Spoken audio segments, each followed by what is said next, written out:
What's happening, Dawson Wheeler? Back in the studio, first time. Yes, we are. We're opening back up. Back in here. You know, you're an adventurer, man. You jump off things and climb things and go down things and, you know, face animals down. And I'm for some reason, I'm younger than you, but I'm living totally out of fear. I'm sitting here like Barney Fife trying to get his one bullet out of his vest, just scared. I'm living responsibly. I think I'm keeping adventures local. I'm trying to make sure that I'm not in some faraway place right now. I don't want to put pressure on a community or a rescue team or something like that but coming out your to get me. Instagram, though, man. You're out. I'm out a little bit, but I'm in the Cherokee Forest and up in the Joyce. Instagram, though, man. You're out.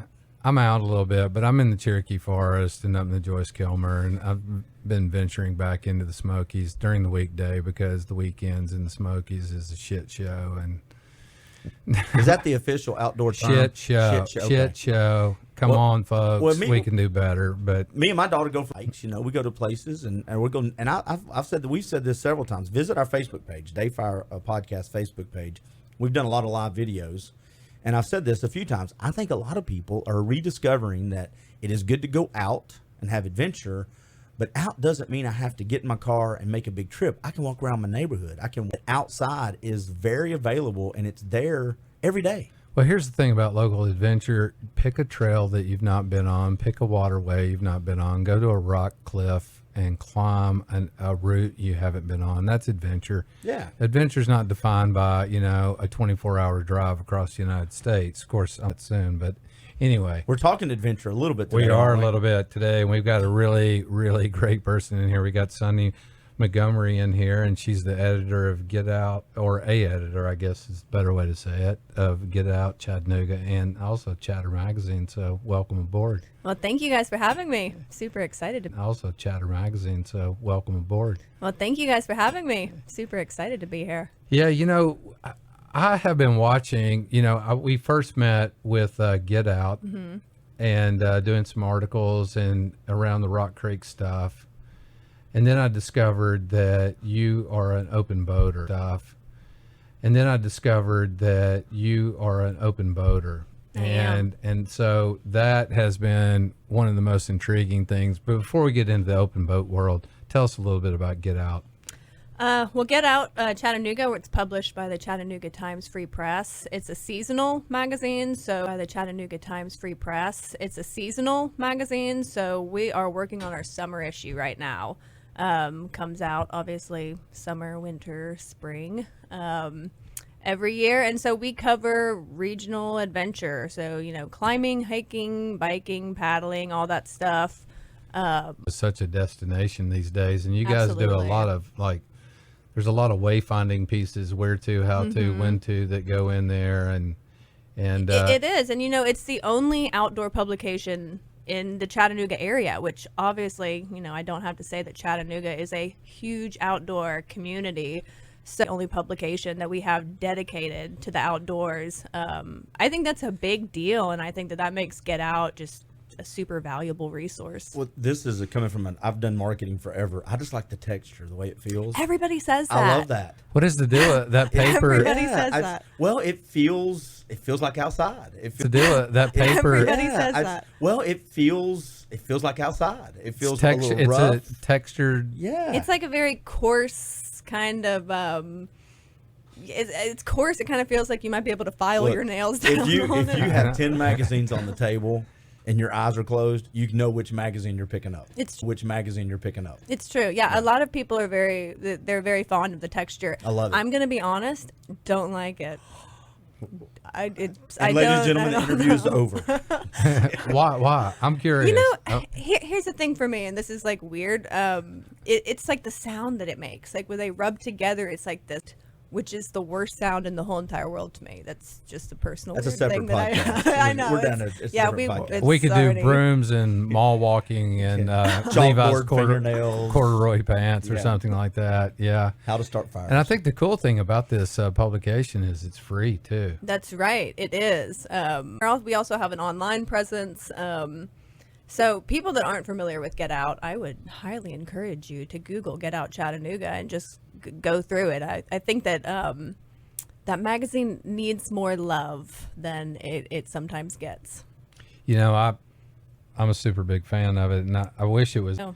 And but I like the fact that it's free, and that's excellent. And I also like the content. You've done a good job with the content. Yeah, well, thank you. Yeah. I mean, and it's, again, we're living in just this extremely vibrant outdoors scene, so it's not difficult to find, really interesting adventurers that are local, really interesting adventures that are local. Well, and also, I've looked at it a lot before I even knew you were part of it, and there's some deep dives, but a lot of it is built for my brain. Okay, There's some what do you shorter mean? things. It's not all deep dives. Yeah. So they're built for my brain. Okay, There's some what do you shorter mean? things. It's not all deep dives. Yeah. So there's plenty of content in there for my, goldfish, 3 seconds. You've got 7 seconds to make a first impression. There's a lot of stuff in there that I can go. It kind of moves Definitely. quickly, and I like that. Well, there's also an email piece that you produce as well, I right? do. Yes. It's the Get Out weekly newsletter, and I love putting that thing together. I mean, it's just, getting to comb through the archives and pull stories, and it's also a free newsletter, so people should probably check that out too. We were talking before we got on this morning that you guys are still working remote. There's not been a single day during this whole pandemic that I have not been aware of how ridiculously lucky I am. First of all, to have a job, being a writer, super easy to work remotely. All you need is a laptop and a Word program, essentially. So it's is concerned. The role of the editor, what's the role of the editor? Well, a lot of editing. That's That's what I was going to say. But you go ahead. You're corralling content, right? Your Yeah, writers? yeah, for sure. That's definitely a big thing is, coming up with story ideas, which is a group effort. That's a team effort that we do a few times a year. We'll get together and we'll all kind of pitch our ideas. I am definitely, I would say, and I don't think that I'm going to offend anybody I work with by saying that among our team, we'll get together and we'll all kind of pitch our ideas. I am definitely, I would say, and I don't think that I'm going to offend anybody I work with by saying that among our team, I'm definitely the most outdoorsy. So so a lot of the ideas are going, I'm going to have an easier time kind of coming up with a lot of these ideas.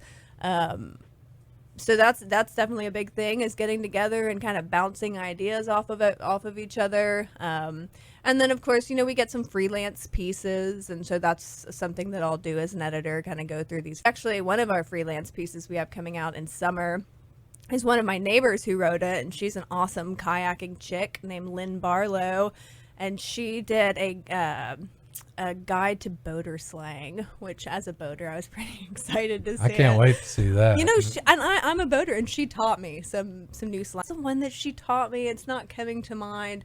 Of course there's words like boof. Yep. Like any boater is like, that's just common. That's a very common. Do you know what that is, Clint? Of course I do. No, you don't. I do too. No, It's such an easy question. I'm just going to let the guest answer it. Okay, Don't go even. I wish. What is boof?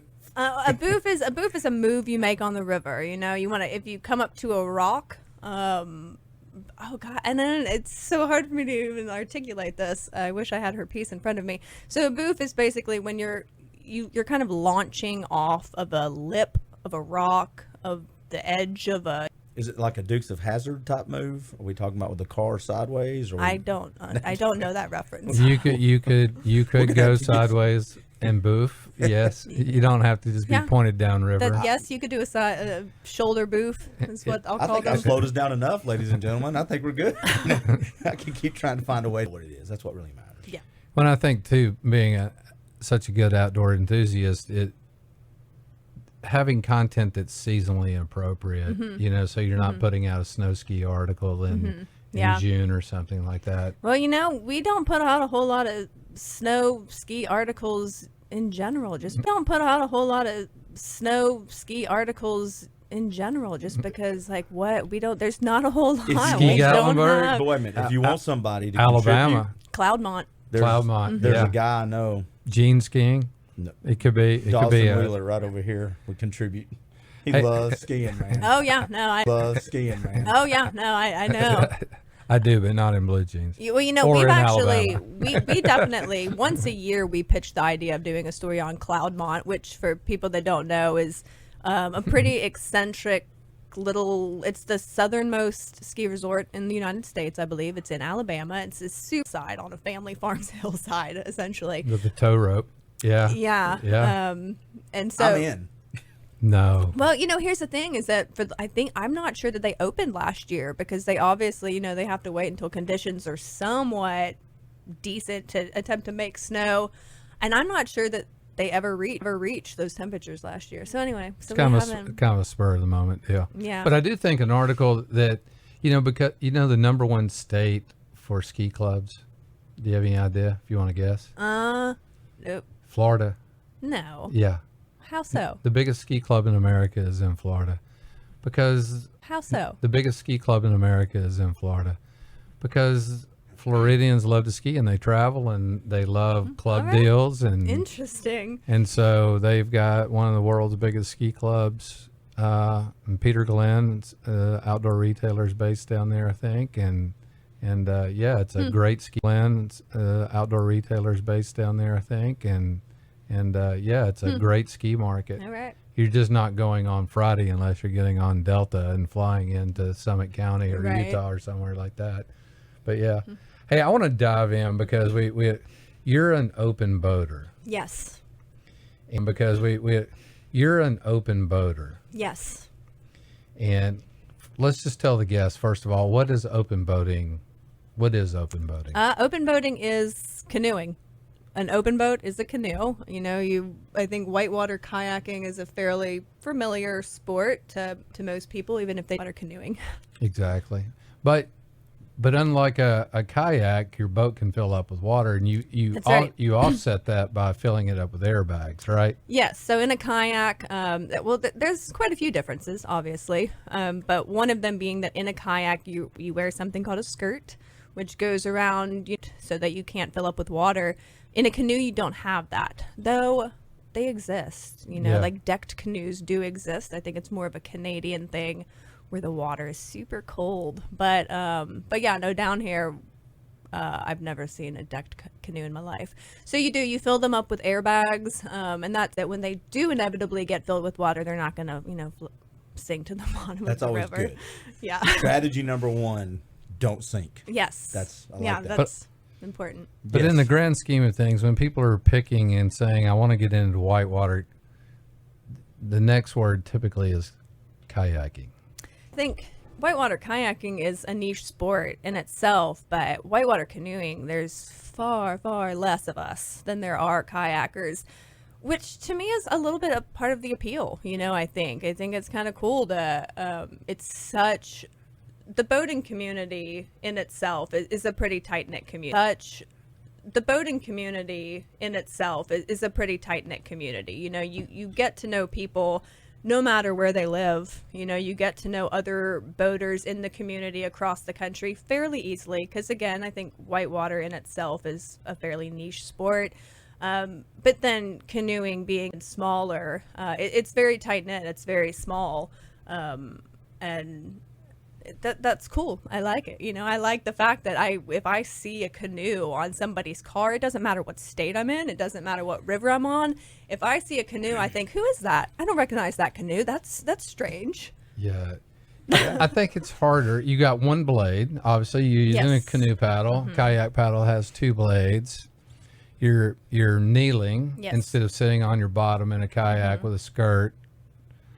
And the kayak is closer to the water, so your balance point, it takes talking off air. I tried when I first bought Rock Creek. It was called originally back in the 70s and 80s. It was called Canoeist Headquarters. Okay. And we were the second Blue Hole dealer in America, and I think the second Mohawk dealer Okay. ever. And the old owners really listening. And so Rolex and all that, they had a hand in working with Joe Pullum and some of those guys that were up at Blue Hole that later became Dagger.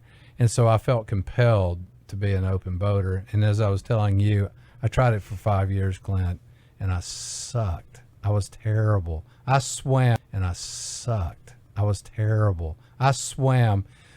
I can remember several times when people would go, you shouldn't be out here canoeing in the water, or you'd see a sign, high water or something like that, and you'd get out and no boating. And then, you'd see somebody on the bank and no boating. And then, you'd see somebody on the bank and they would say to me, "You're not boating, you're swimming." I was going to say, you're an open swimmer. There's no swimmer. swimming. Yeah. Here's another thing that I love about canoeing, and I will say honestly, this had one of the biggest pulls for me when I was because when I first started getting into whitewater.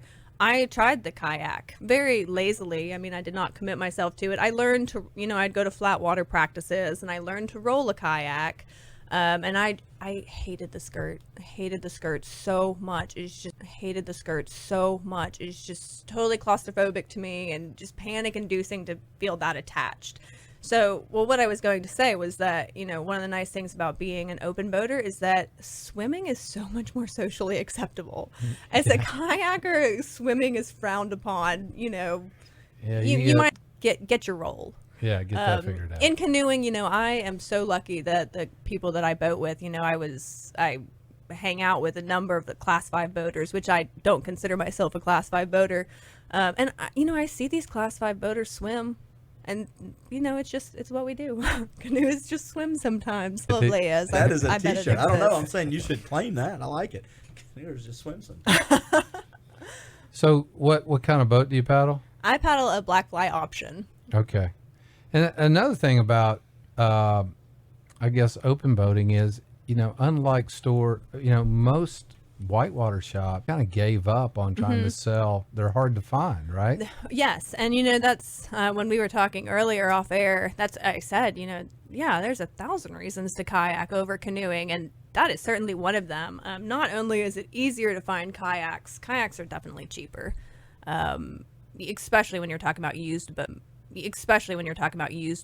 You can find, if you wanted to get into whitewater kayaking, you could find some sort of used creek boat, for a few $100, where if you found a whitewater canoe for a few $100, a good plastic one, I can't even imagine how rough and welded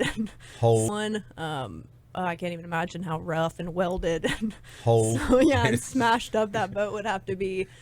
So they're more difficult to find because there's fewer of them. And they're more expensive. The gear, you oftentimes, like pogies, for example, pogies are the wintertime. I'm sure Rock Creek probably carries pogies. Yeah, I would imagine. And and you wear a dry suit instead of a dry top. Mm-hmm. Yes. In the winter, right? Oh yeah. Yeah.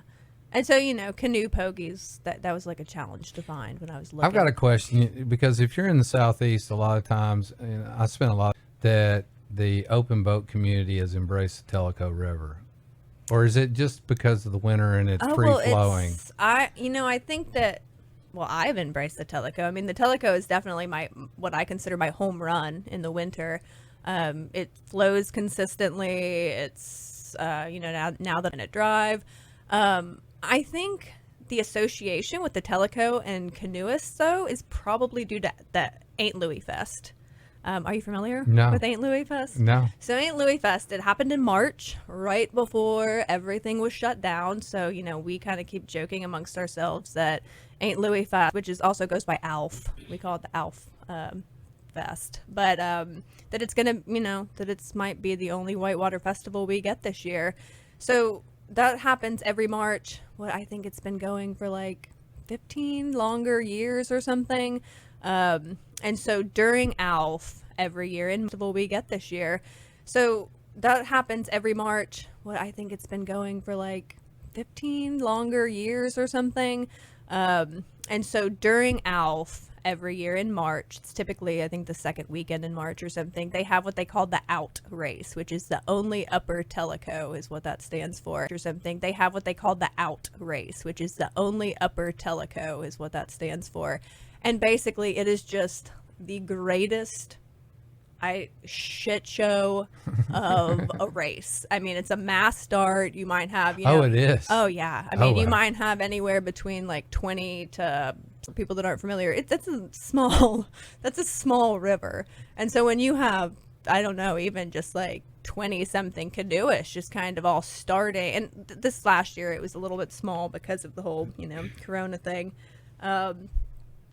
So it's quite the spectacle. Where do you put on? Where's the race start? Is it like NASCAR? Is there a lot of, rubbing is racing? Is it a Oh lot my of, gosh, like it's- roller Rubbing derby is racing. and There's NASCAR? no rules. There are no rules in the Now I'm outrace. getting into the People sport. are Now like, I'm in. people are flipping each other. People are Oh, just, yeah. it's rude. People are, coming off drops on top of each other. It is a beautiful shit show. And last year was the first year I've had memories.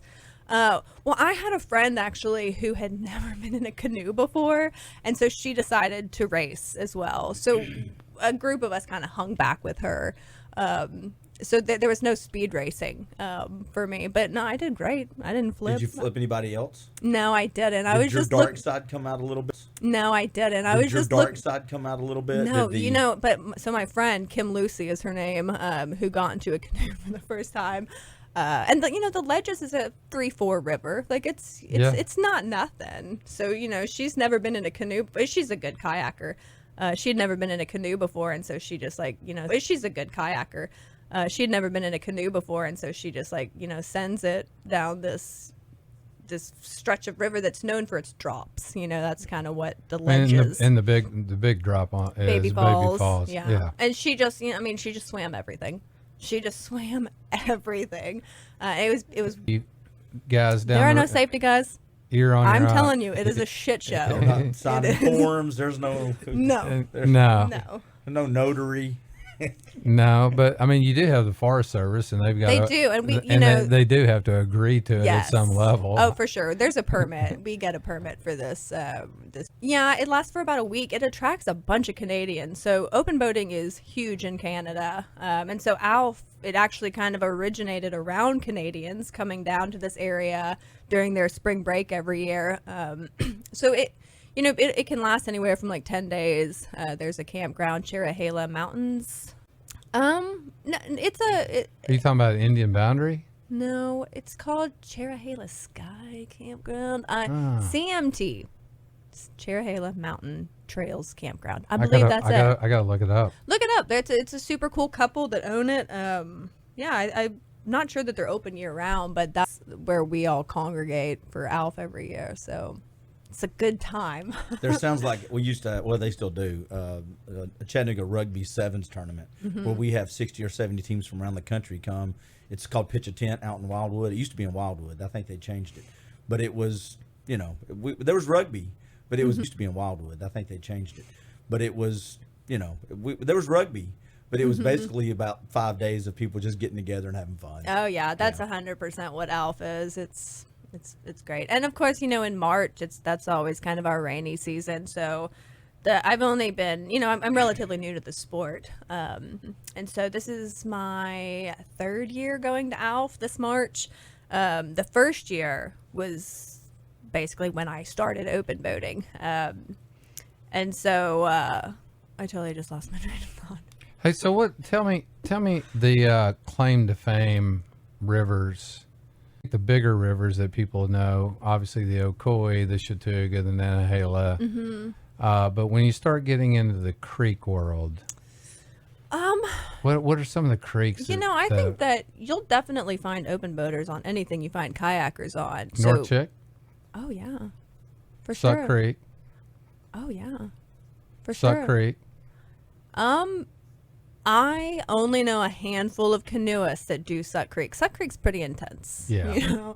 I do. I know for sure I have one canoeist friend that paddles Suck Creek. North Chick for sure. I got my PFD on North Chick Creek. North Chick for sure. I got my PFD on North Chick over this last winter, which was amazing. Go ahead and Don't. ask.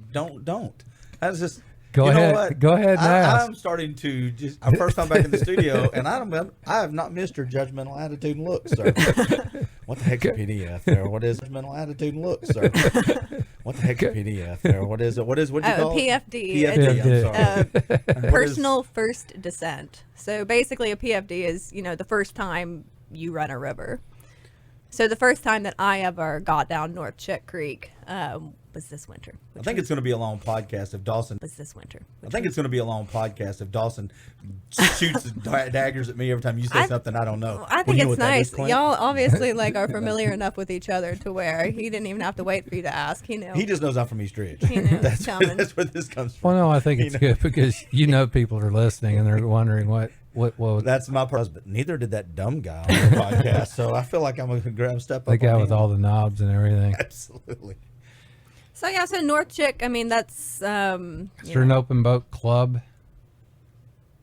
The TVCC or how do you learn? So like we were talking, and maybe it's like this with kayakers as well. I don't have that.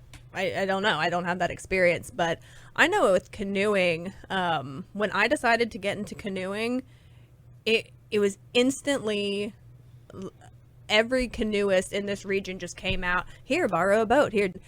People were just so ridiculously accommodating, just helping you get out on the water. So that's. I swam every river known in the Southeast when I was trying. I even swam the Hiwassee, which is the beginner river of all time for where you didn't move to the Ocoee River. It was almost unheard of that you would paddle a couple of rivers and then go and get on the Ocoee unless you could paddle it without swimming. So you started out and did the Hiwassee and maybe the Costa. Oh, the Costa, yes. And then you would go and you might do the Etowah to the Nantahala. And maybe at the end of the season, you'd worked your way up for the last day of the season. You might go to the Ocoee. Yeah. But I swam them all. Well, I was really lucky. The winter that I started canoeing, that was the winter. So it was 2 winters ago, I guess. I don't know if you guys remember when the rock slide. Broke the flume on the Ocoee, and so it ran all winter long. So the Ocoee was running low all winter, and that was the winter I started paddling. Essentially, I started paddling a canoe anyway. And so it was kind of great. So my friend Sean Malone, who is a really amazing canoeist, who I actually met because I wrote a story about him. So, he was the one who first he first taught me about what whitewater canoeing was. I remember interviewing him for this story. And just having no concept and just I don't understand how is canoeing different than a kayak. And so he took me down the Ocoee the first couple of times I ever did whitewater canoeing at a low flow. So it was kind of perfect. Yeah. Yeah. Now you've also done some Western trips. I have, yeah. I've done a Gates of Lodore trip, which and we were just talking about that. You've been out there too. Yeah. Great trip.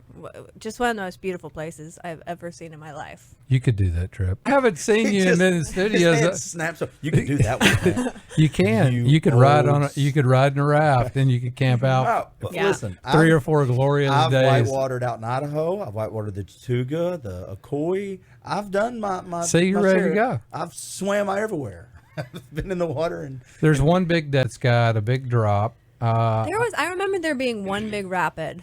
So we almost like a Baby Falls drop. I remember in there somewhere. It's funny because I was just thinking about that rapid. I was still fairly new to canoeing back then, and so I was terrified of it. I made my boyfriend run my canoe through that rapid.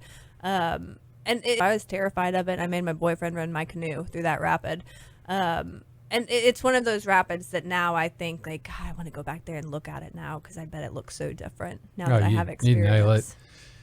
Then I remember there were a bunch of standing waves going down below it. Yeah, which was great fun. The wave trains in the Gates, which is on the Green River. They call it the Gates of Lodore, but those were just fun wave trains. So I did a canyon trip this last August. In an open boat?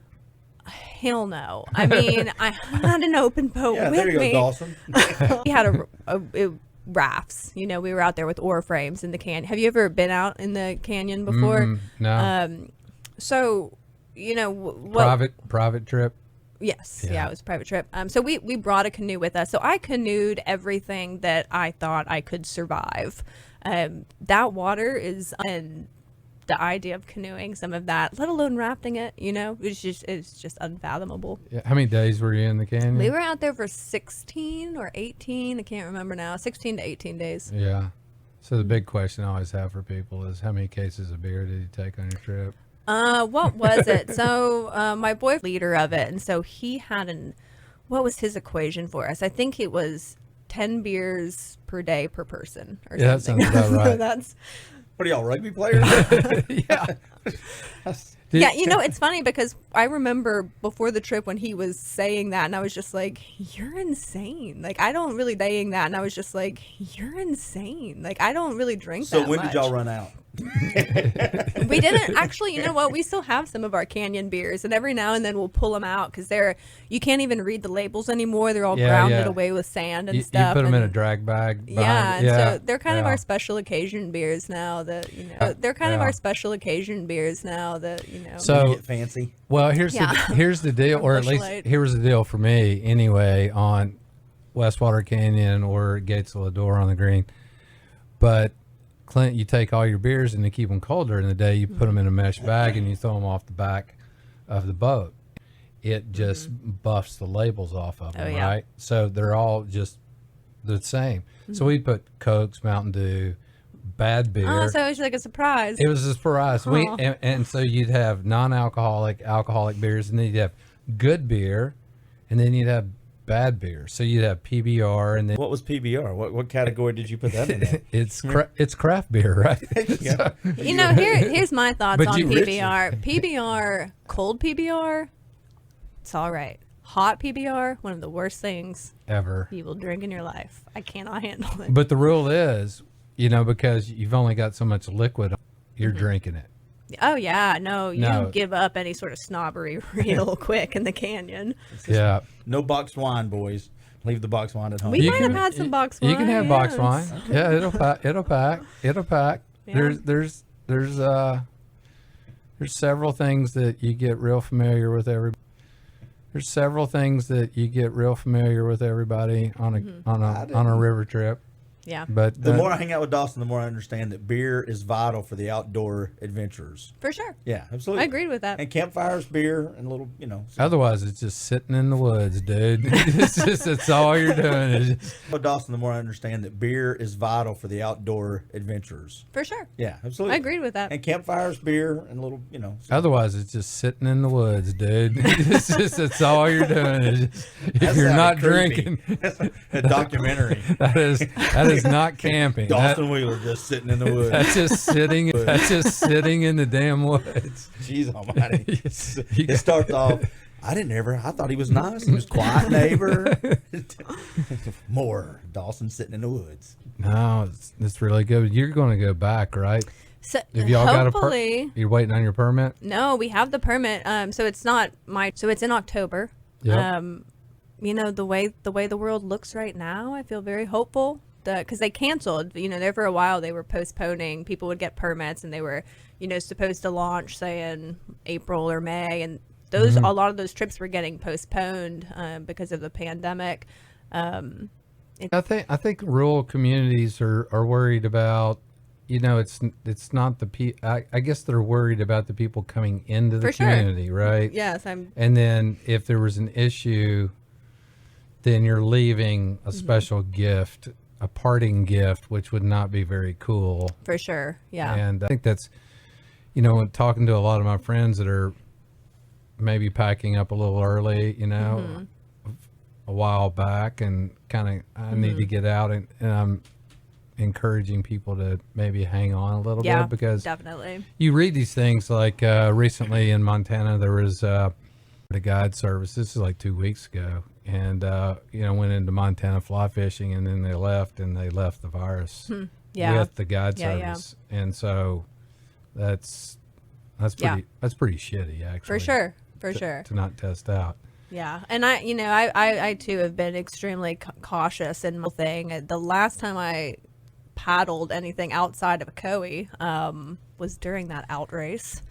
So I've been sticking really close to home. Even making that 45-minute trip up the road, I've been hesitant to do it. I would dare say the most dangerous thing any of us three have done in the last 6 weeks. The most dangerous thing any of us three have done in the last 6 weeks is this podcast. I bet Oh, you. No, really? I think Walmart would be. Oh, yeah. I think You've been to Walmart? I have gone to Walmart. You're like, do you wear a cape? You're like a superhero. Yeah, I haven't been to Walmart in I have to go to the months. food line and I run right in, man. And Food line, Walmart, Costco. It doesn't really matter. There's a whole lot of people in there, and there's some really irresponsible people that are in there. But at the end of the day, and not to drift too far on this, but your bandana or your buff or your cotton mask, I think I do think from a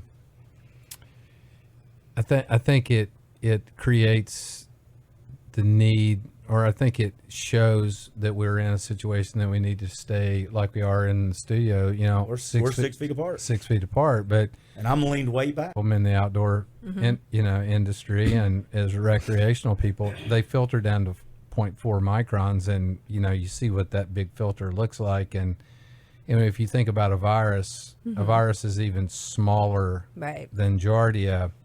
So obviously a cotton bandana or buff is probably Now, it's and kind of becoming a bit preface- of a fashion But statement let too. me preface that with: there's no one in this room that's an expert on masks. So if you want to wear a mask, feel free to wear the mask. I don't want to come across. You mean like a Halloween mask? Yeah, absolutely. I put on Zorro mask. I don't think it helps me a lot, but still. No, you're supposed to cover your nose and face, and then That's what I've been doing. Feel free to wear the mask. I don't want to come across. you mean like a Halloween mask? Yeah, absolutely. I put on Zorro mask. I don't think it helps me a lot, but still. No, you're supposed to cover your nose and face, and then That's what I've been doing wrong. That's why people look at me weird. I walk in with the Superman mask on or something. It's not good. This is wholly unrelated to this conversation. that's fine. But I just Nose and face, and then That's what I've been doing wrong. That's why people look at me weird. I walk in with the Superman mask on or something. It's not good. this is wholly unrelated to this conversation. that's fine. But I just remembered one of those slang terms that Okay. Lynn wrote about. There that, we go. That she taught me. So like I mentioned before, Lynn Barlow wrote a freelance piece for our summer that I had never heard of, which I kind of love. It's an RBO is the term, and that stands for round buying offense. So if you swim, like if you eat a bunch of shit and then your friends have to clean up your mess for you, and you let go your paddle and your boat, and if your friends are chasing them down, you get off the river and First beer's on you. yeah, and you're buying your friends some beers.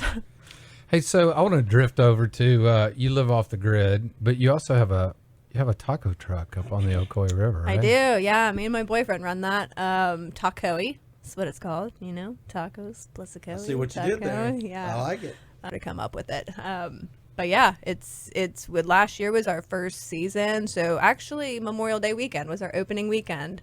So it's a little bittersweet this year because we have not reopened yet. We've just been kind of waiting to see what's going to happen with everything. But last year was amazing. Last year was so great. It was an amazing first season being out there.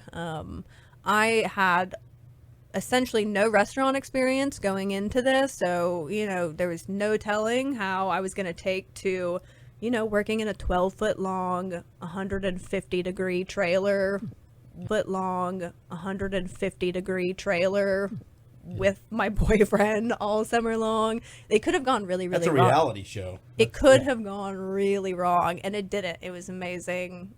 It was great. Tacos only? We eat tacos mostly. Do you What do else? burritos?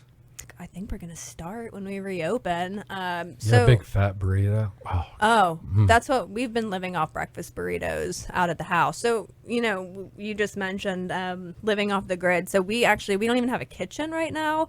We built this cabin ourselves right last year. We have planned And then the thing you sent over the bio, it's 700 square feet. 600. 600. Okay. So one room? Yeah, Yeah, more or less, it's one room. It's 1.5 stories, so our bedroom is like kind of a lofty, like half story. Yep.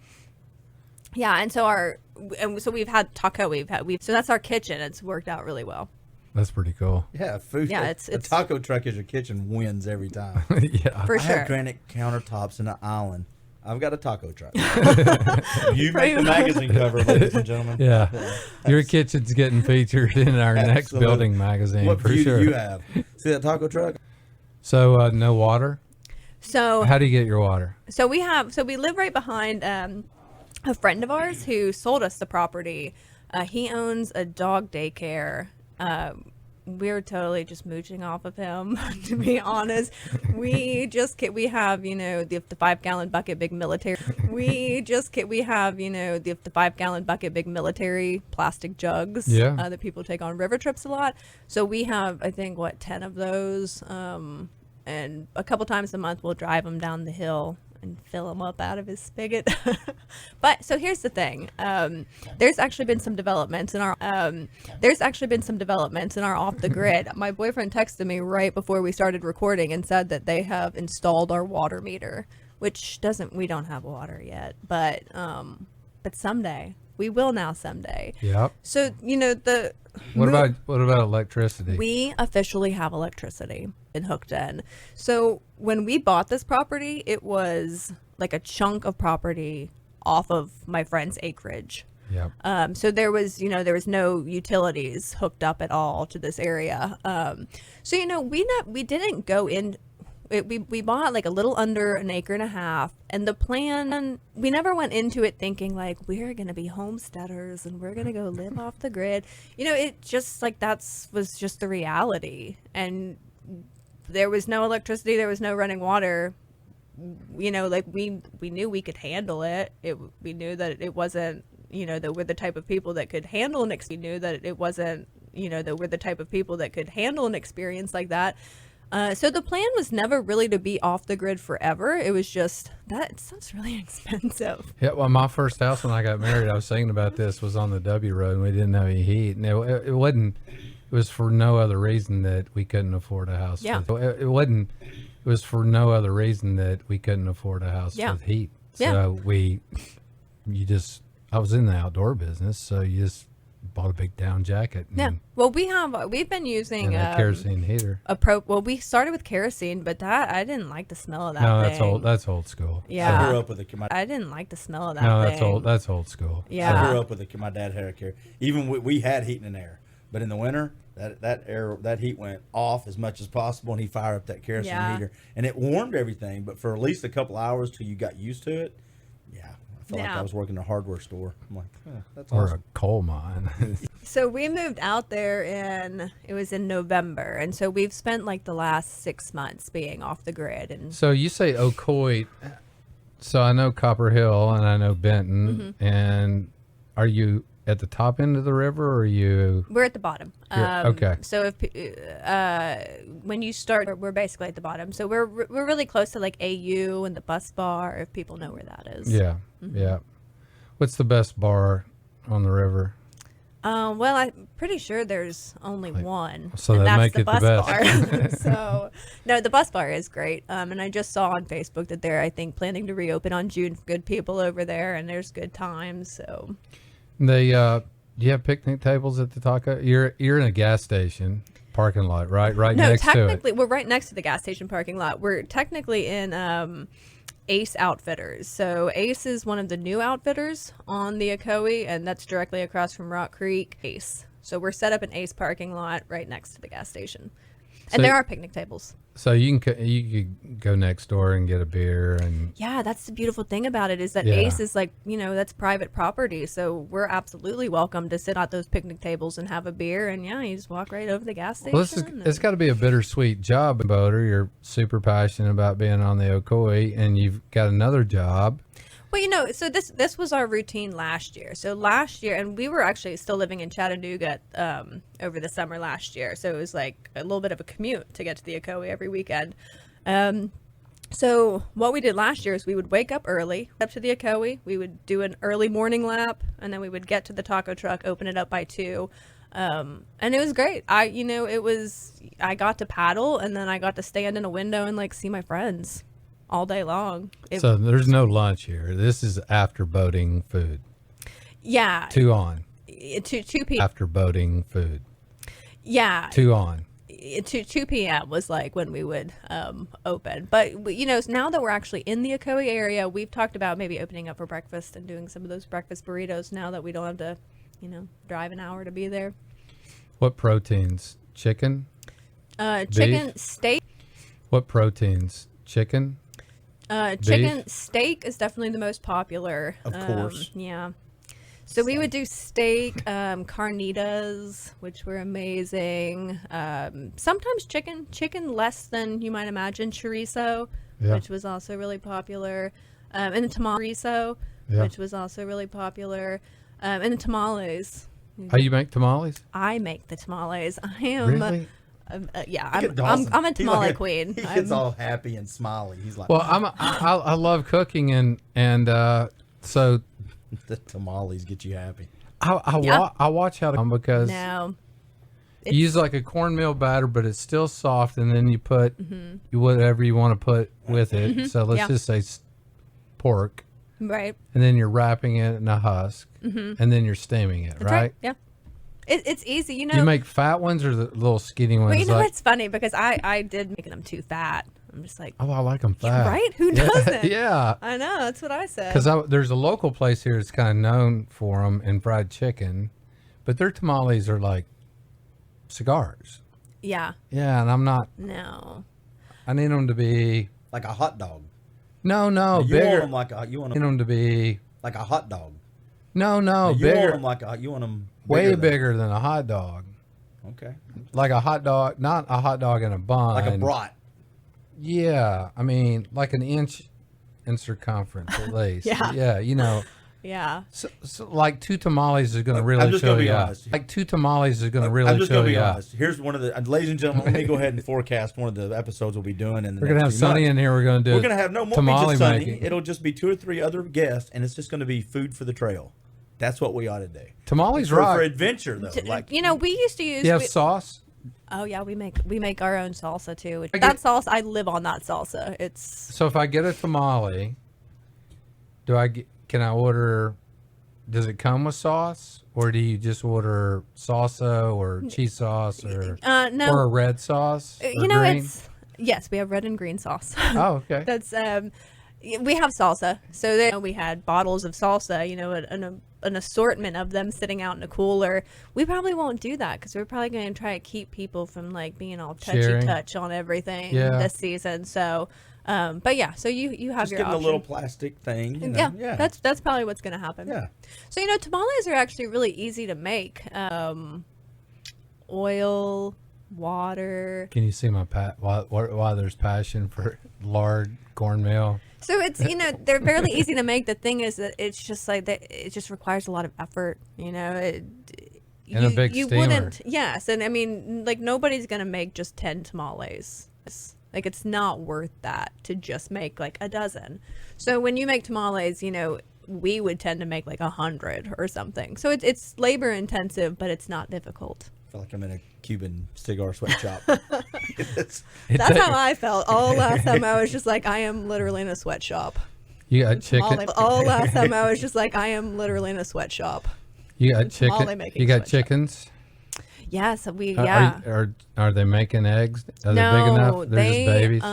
You have to wait about 6 months for chickens to start laying. Yeah, my neighbor's got chickens. That is the greatest thing in the world. I'm obsessed with my chickens. That is the greatest thing in the world. I'm obsessed with my chickens.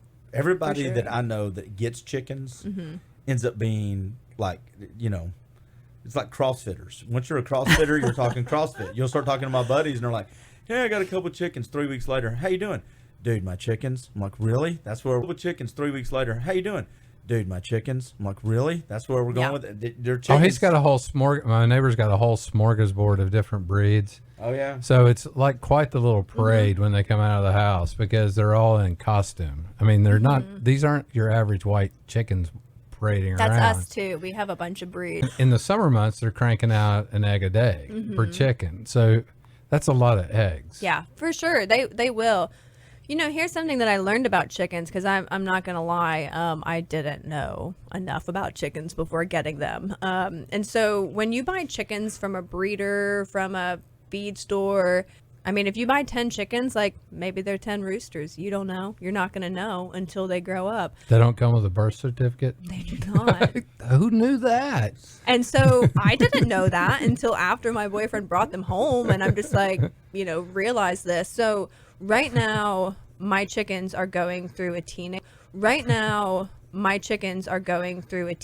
phase where they were, sweet, little, cuddly, cute things. And now they're like some of them just hate me for no reason. And I'm pretty sure those are the roosters. I've got 3 kids. I don't feel sorry for you a bit. No, this sounds normal to me. What's your problem? I don't understand. Is there a dilemma here? Yeah, wait till they steal the keys of the car. Absolutely. Or drink your last You're beer. not You'll bringing be that pissed. friend home again. I can tell you that right now. Hey, when we get close to wrapping up the podcast, we always ask the guests for a story. Yeah, 2 or 3 minute story. But we've heard enough of tamales. But so if is you could just there- stay away from tamales, please. There's no parameters on this at all. No bounds. It could be anything. All right. So while you're thinking, Okay. Clint, how's it feel to be back in the studio, buddy? It doesn't. See, here's the thing. It doesn't. We've said this even when I did our Facebook post, our live stuff. The Facebook's been great. There's just something different about being around humans that makes the communication better. It does. It gives it more energy. But I will say this, and because this is for everybody that's listening to this, thank you for the people that have been tuning into the Facebook Lives, because so people are listening and then they're going to the podcast, which is the best of both worlds. Yeah. So I anticipate us keeping those going. But I like being back in the studio. I just got to get over the sissification of Clint Powell as he gets older. That's all I got to do. No, you've got a couple of health things that you're trying to manage, Yes. and they're for real. So I mean, they're no joke. precautions, and I think the other thing is, we wanted there have been people podcasting, and we just wanted to kind of follow the general. We're not an essential business, so we just kind of wanted to stay with the rules of the road and not come in here and poach out the studio. And just to be honest with you, Clint at least. But You're a good read on people. Going into the studio, if we see the headlines changing or things need to take a step back, well, the good thing about podcasting, it's supposed to be fun. This is supposed to be fun, and so we'll see how it goes. Yeah. Today, I've thoroughly enjoyed. With that being said, Dawson, the spotlight is on our guest, Sonny. What's your story? With that being said, Dawson, the spotlight is on our guest, Sonny. What's your story? Let's go. Well, it's of course when somebody asks you for a story, like your mind goes blank. I'm sure when I'm driving home here in a little bit, I'm going to think of like a really great story. But for the time being, this is what I have. And it's going to be this is what I have. And it's going to be a paddling story because this is, something that has been consuming me lately is, we're back in the summer. The Ocoee to me is like, it is the most beautiful learning river, once you get comfortable with it is the most beautiful learning river, once you get comfortable with a river, you can really start pushing yourself, like where to go, where not to go. So we're coming up on this summer where like I'm ready to kind of commit myself to some new goal, of some sort. And I feel like up until this point, my primary goal in paddling has always been a physical progression. I've been trying to, get better with my strokes, get better with my boofs, stuff like that. And so I've kind of decided that this summer, my big goal is going, I don't know, like challenge the limitations of my ego, I think a little bit more, which basically means just kind of making myself more vulnerable to failure, which, like nobody really wants to do that. You look like you're about to say. That's good advice in life. I think a lot of these, when we hear these stories about adventure or people doing this kind of stuff, it translates right over to life, whether it's business or relationships, learning, and a friend of mine, Janet Dunn, who is the CEO of the YMCA here, I had her on my marketing, my radio show, and I said, what's the one piece of advice you would give to leaders who are young? And she said, always keep your ego. The one piece of advice you would give to leaders who are young. And she said, always keep your ego in check and be vulnerable enough to learn. Right. And I was like, she's been a leader for 30-something years in the YMCA. Yeah. So to echo your point, that's a great. And and I mean, I think that is definitely a big thing. I think that that's, nobody wants to be on it. And I think that especially as a female paddler, that's always kind of been, I've always kind of felt the pressure to, not be the weakest link, to appear competent. And I think, for a long time that pushed me to progress. And I'm starting to worry now that it's holding me back a little bit, because but anyway, that's not my story. That was just kind of the preface.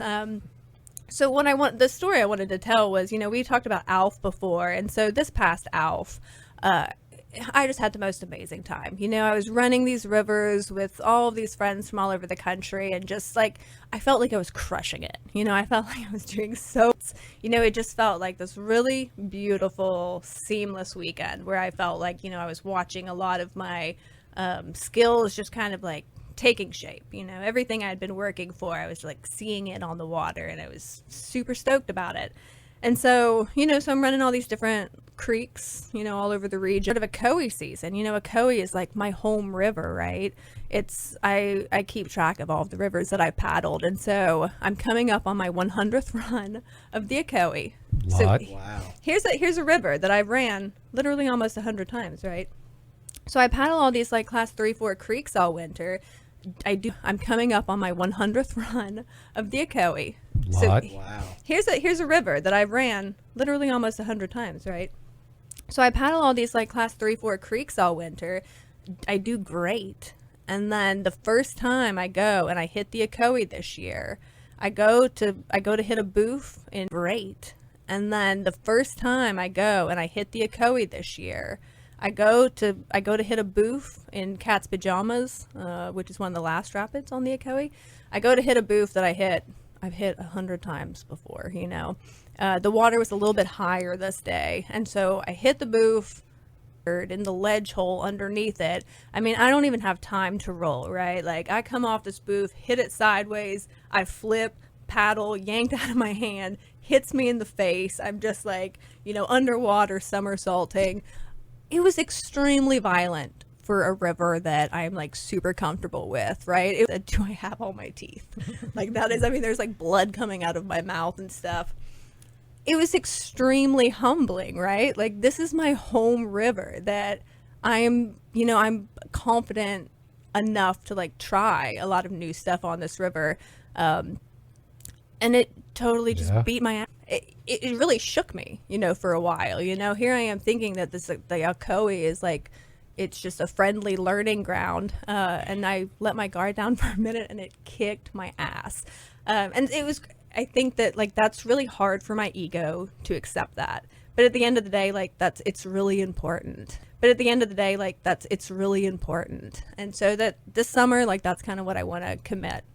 I want to commit my learning to is being more graceful with getting my ass kicked. And I think generally, I think too, though, that